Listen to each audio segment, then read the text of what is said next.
Pokemon Scarlet and Violet are Game Freak's first open world game, and oh boy, did they get a lot of it wrong. Notably, they made the controversial decision not to have any level scaling, meaning that if you wanted to go to an endgame area, the game would let you walk there, but not let you do anything because you would lose every battle. It also meant that if you skipped certain major story battles and came back to them later, they would not pose a threat, unlike if you challenged them when you were at the right level. That being said, I wanted to know, can you beat Pokemon Scarlet backwards? While the game doesn't make it explicit, there is an intended order you're supposed to tackle each main story beat in, determined by the average level of the opponent's Pokemon. So, I set out to do them all, in reverse order. Can it be done? Let's find out. The first 10 hours of the playthrough honestly weren't that interesting. I ended up choosing my team and training them up on wild Pokemon. My first opponent would be Area of Team Star, since obviously all the Area Zero shenanigans were not possible to attempt without completing the 3 storylines. She is level 55 and 56 Pokemon, so I needed to train my entire team up to be competent opponents. I ended up with Tinkaton, Altaria, Pawmot, Wugtrio, Grafaiai, and Skeledirge. I wasn't trying to pick the absolute best team members, just Pokemon I have never used previously and that I thought were pretty fun. I honestly didn't bother with recording footage for this part because it was really just grinding out levels. One possible obstacle that could have made this challenge difficult was the fact that when you get gym badges, they claimed that the badges allow Pokemon of higher levels to obey you. I actually never encountered this being an issue despite having nearly level 60 team members with no badges. I think this obstacle only exists for traded Pokemon, since in older games it specifies that traded Pokemon higher than a certain level wouldn't obey you unless you had the right badges. Seems like they kept that distinction, but stopped saying so. Taking on the calf squad of Team Star, you can expect the auto-battling portion was a piece of cake, as always, but would I fare as well against their leader? Aries sends out Toxicroak first, and I send out Tinkaton. I have a slight level advantage, so I gamble on Tinkaton being faster, and I go for a Megaton Hammer, which knocks Toxicroak out for a one-shot. Annihilape is out next, so I send out Grafaiai, because it will be immune to Rage Fist and neutrally resistant to fighting moves, being a normal poison type. So I go for a knockoff, which does not do as much damage as I would have thought, and Annihilape goes for a close combat, which nearly takes out Grafaiai. Scared, I have Grafaiai use U-turn, so I can send out Skeledirge, which can use Shadow Ball to hopefully do a lot of damage. And it works. She uses close combat, thinking it would hit a little poison monkey, but my Firecroc is immune to fighting moves, being a ghost type. I queue up a Shadow Ball, but her Annihilape is faster, landing a Rage Fist and one-shotting Skeledirge. Ouch. I bring out Tinkaton again, which has the super effective Fairy type move, Play Rough, which immediately exterminates the Anger Monkey. She sends out a Passimian, a normal fighting type, so I send out Pawmot to save Tinkaton for later. It also gives Pawmot some time in the spotlight, and I know he'll be good against Passimian because he has a fighting type move, Arm Thrust, which, when combined with his loaded die item, hits for 4 to 5 times in a row. Passimian's tankier than I thought though, receiving 4 blows and not even getting down to below half health. And it responds with a close combat, which brings Palm down to only 38 health. But close combat lowered Passimian's defense, so I decided to go for the gamble and hope that Arm Thrust can take out the remaining amount of health that Passimian has. It hits once, twice, thrice, and at the 4th time takes the monkey down to a sliver of health, and then it hits a 5th time, finally bringing down Passimian. For her final non-car Pokemon, she sends out Lucario, so I bring out Wugtrio, who needed more time in the spotlight. Wugtrio knows the ground-type move Dig, which is super effective against the Steel-type Lucario, so I hope that he has the advantage here. Wugtrio's not the tankiest Pokemon, but he's really fast, and I hope that can bring us a dub against Lucario. He digs underground, causing Lucario's Aura Sphere to miss, and the following turn, Wugtrio takes Lucario down to red health, but Lucario retaliates with an Aura Sphere, bringing Wugtrio down to below half. not wanting to wait 2 turns to take out the opponent, I go for a triple dive, which knocks them out on the first dive.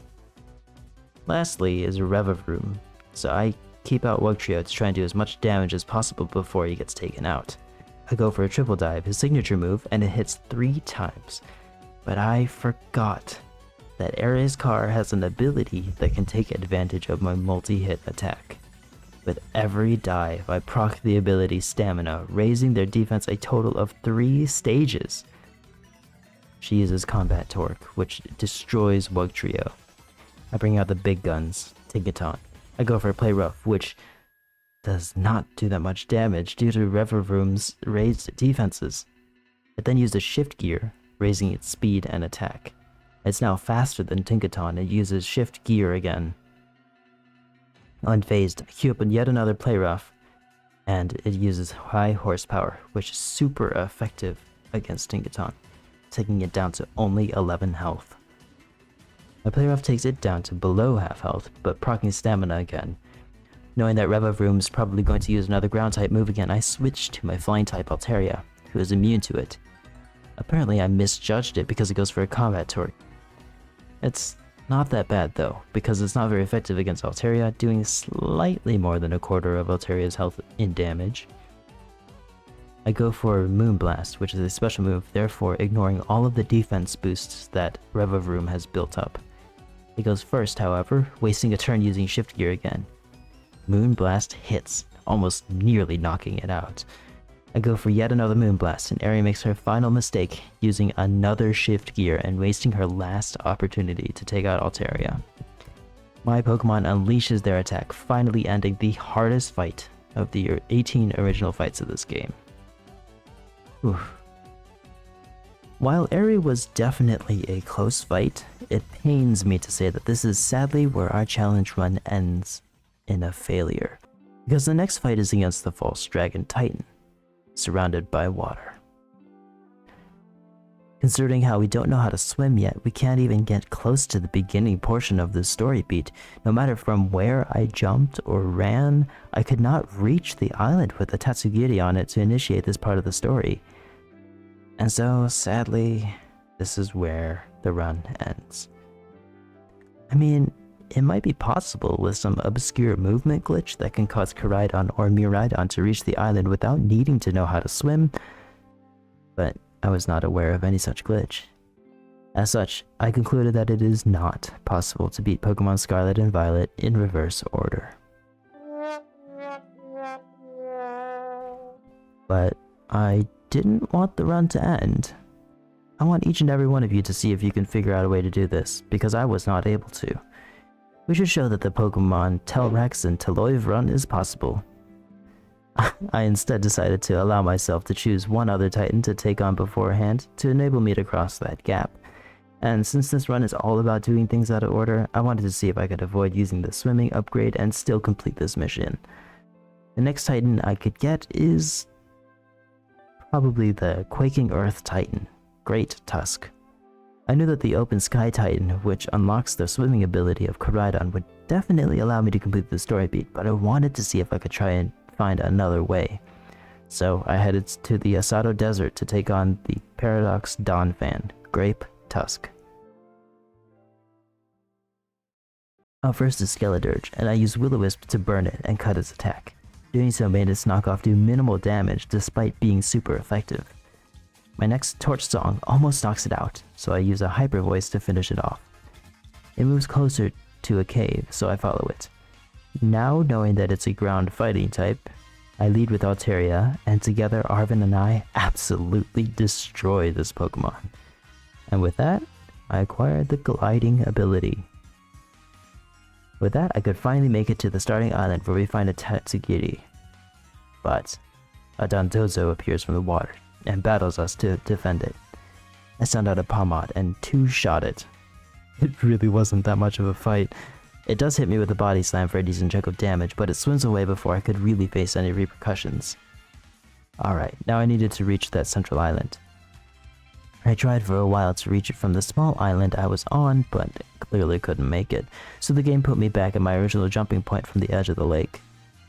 I decided to try and jump and glide from various different points around the lake, but no matter where I jumped from, Crydon just could not make it to that central island. I honestly tried for longer than I cared to admit. There was one point that started out promising, but the game makes it so that if you glide for a while, you start to lose your trajectory and glide toward the ground faster, meaning that I could just not make it to the shore of that central island. And there goes my hopes of avoiding the need to swim. I gave up and reverted the save to the point prior to beating Great Tusk and instead went after Bombardier to acquire the swim ability. Since this is early on in the story, you can expect that it was not challenging at all. I one-shot the first fight, then one-shot the second fight. The dumb bird didn't even stand a chance. With swimming acquired, I can finally take on all of the false dragon titan part of the story. Now that I can make it to the central island, I could finally fight Dondozo there. With the help of Arven's Greedent, using Tail Whip, I was able to two-shot the Dondozo using Palm Knot. And that's the false dragon titan. Wait, it's not over? What? The little Tatsugiri was the real titan all along? Well, time to destroy this thing too then. Arm Thrust honestly didn't do that much damage, but it missed me with the Muddy Water and hit Greedent, which promptly also missed its Tail Whip. I just kept on using Arm Thrust before finally giving up and switching to Tinkaton to take it out with a super effective Play Rough. Poor Arven couldn't catch a break though, because Greedent never landed a single attack. It didn't matter though, because Tatsugiri raised my attack with Swagger, so it very quickly died.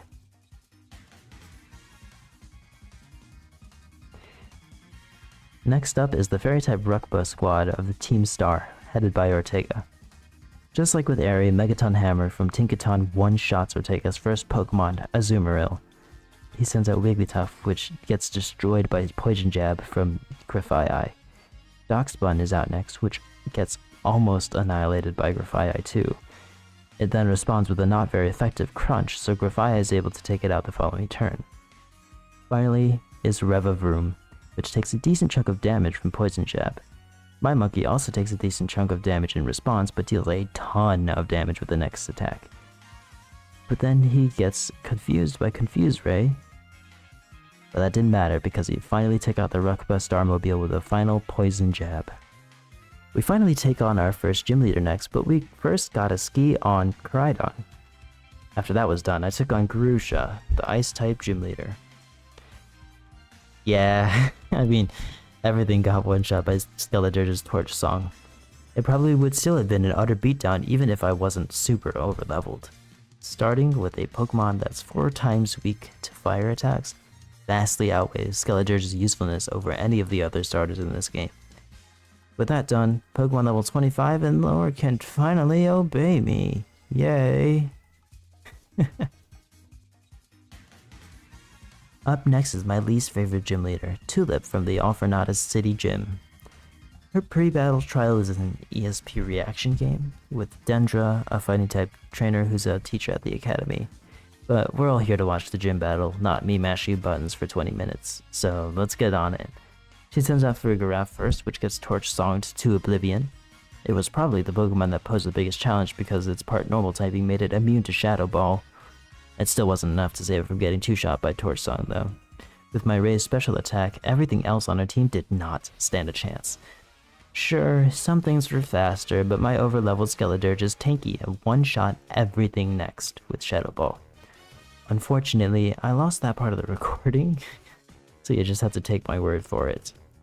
It's not that hard to believe though, Skeledirge is a beast. Next up was the Quaking Earth Titan again, which you all know I already can do. So I'm going to skip past that to the following challenge, the Montenevera Gym. When I arrive there, Nemona wants to challenge me to a fight, so I take her on. And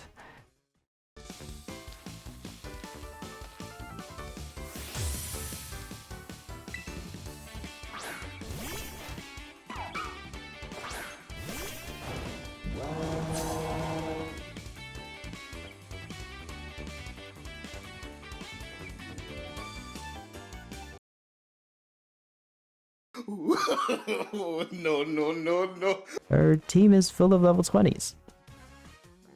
I don't need to get into it more than that. With her team defeated, I can finally take on the gym. After providing some sick rhymes, I could finally fight Rhyme, the ghost-type gym leader. In fact, she fights with double battles, which are always fun to come across, and I think should be more prominent in the games. Anyway, my leading Pokemon Scarlet and Grafai know super effective moves with Shadow Ball and Knockoff respectively, so she didn't stand a chance. Mimikyu survived a hit due to its disguise, but it still didn't last very long. By this point, I was 20 levels higher than the story expects me to be, and that gap will only get larger from here on out. So, I'm gonna gloss over the rest of the challenges until the storylines are complete. So, Rhyme and her Textricity were no problem, and neither were Larry and his Staraptor.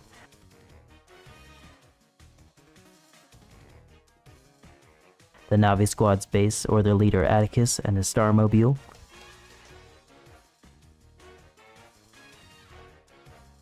Kofu and his Crabominable. The second Nemona fight. The Lurking Steel Titan Orthworm. The Shedar Squad's base, or their leader Mela and her Starmobile. Iono and her Mismagius.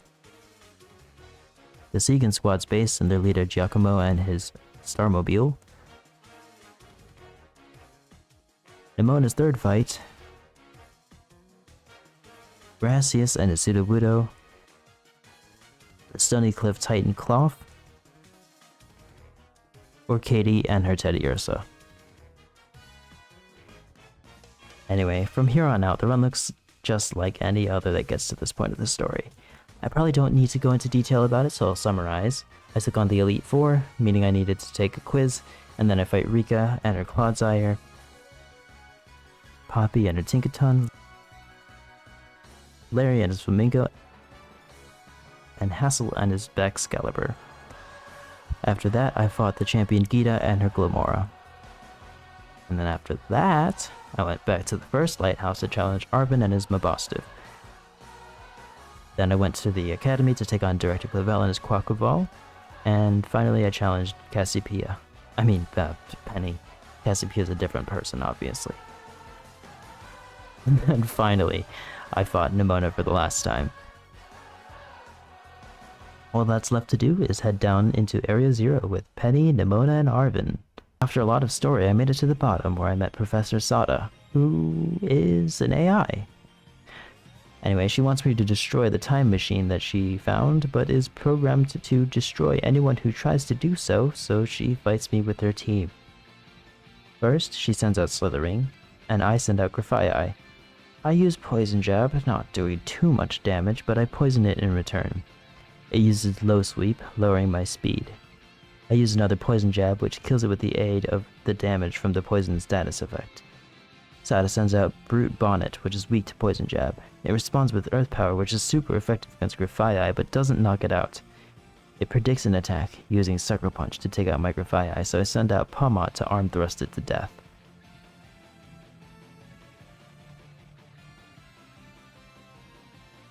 After that is Screamtail, and I send out Tinkaton.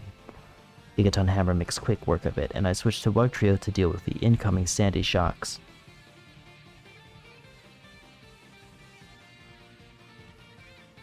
I use Dig, avoiding a discharge and doing a lot of damage, but not killing it. It finally hits me with a discharge, knocking out Wugtrio in one hit. Out comes Pawmot, which arm thrusts it to death.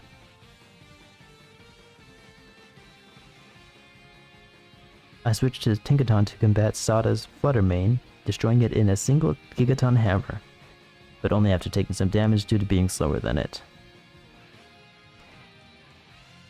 She finally sends out Roaring Moon. It's faster than Tinkaton, and while I'm sure Tinkaton would have done some amazing damage if it had gone first, it didn't get the chance to. Altaria is up next and almost gets knocked out by Dragon Claw. It responds with a Dragon Pulse, almost bringing Roaring Moon down. I terrestrialized to get rid of Altaria's Dragon weakness, but it didn't matter. Altaria falls. Pawmot is next, but Roaring Moon is faster and knocks it out with an Earthquake. I send in Skeledirge, but I didn't know Roaring Moon's typing. It uses Night Slash, nearly killing Skeledirge, and I use Shadow Ball, not knowing that it's not very effective. Roaring Moon survives. I revive Altaria, very aware of how powerful the opponent is. Altaria, despite surviving a Dragon Claw before, does not this time, and dies.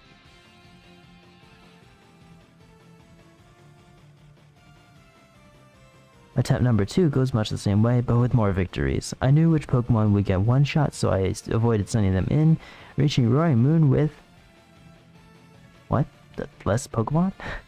Sure. But I'm aware of a strategy that I should have used the first time. I terrestrialize Altaria to make it normal type, removing Altaria's dragon type weakness, and I kill it with Moonblast. Sweet, sweet revenge.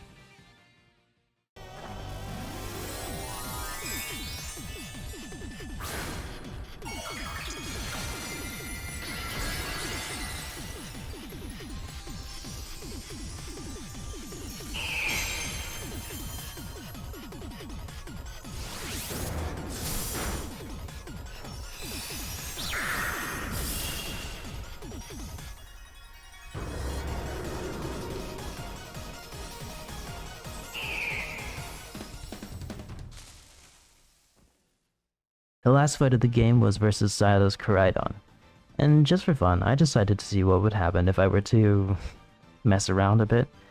Stalling with the other options, Nimona, Penny, and Arven all really try their hardest to hint to me to send out my own Koraidon.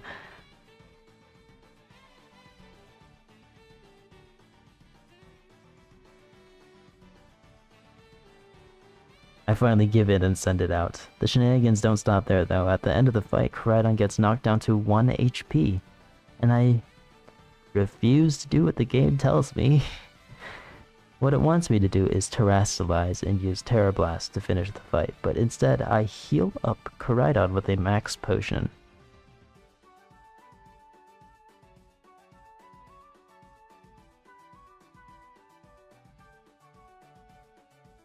Penny yells at me to terrestrialize, but I just refuse. I use Collision Course, which does a moderate amount of damage, and Koraidon responds with a Giga Impact, nearly knocking out my own Koraidon. I finally used the last Collision Course, without terrestrializing, and finished the game. Turns out you don't need to do what the game wants you to do to beat it. Anyway, that's my run of basically playing the game in the most unintended way as possible without cheating or exploiting glitches and bugs. I'm just reminding you all that it isn't possible to beat the game completely backwards, but we're oh so close, as the false dragon titan will spit in your face from the safety of its island in the middle of the lake. If someone out there can find a way to beat that titan without having done any of the other ones, literally, the entire main part of the story can be done backwards. This is the single blocking point. Everything else can be done in reverse order, barring the resolution of the individual storylines and the resolution of the game. So, go out there and give it a shot. And, even if you don't, just take this run as a lesson that, for the most part, you're able to do things your own way. Do what you want to do. If you want to do things in a seemingly reverse order, as long as it works out at the end, go for it. Subscribe if you want to see more from me, and like the video if you want to see me do more challenge runs like this. I love to do some kind of challenge runs in games like this, the Soulsborne games, or other games that I'm interested in. Stay tuned for more, and have a great day.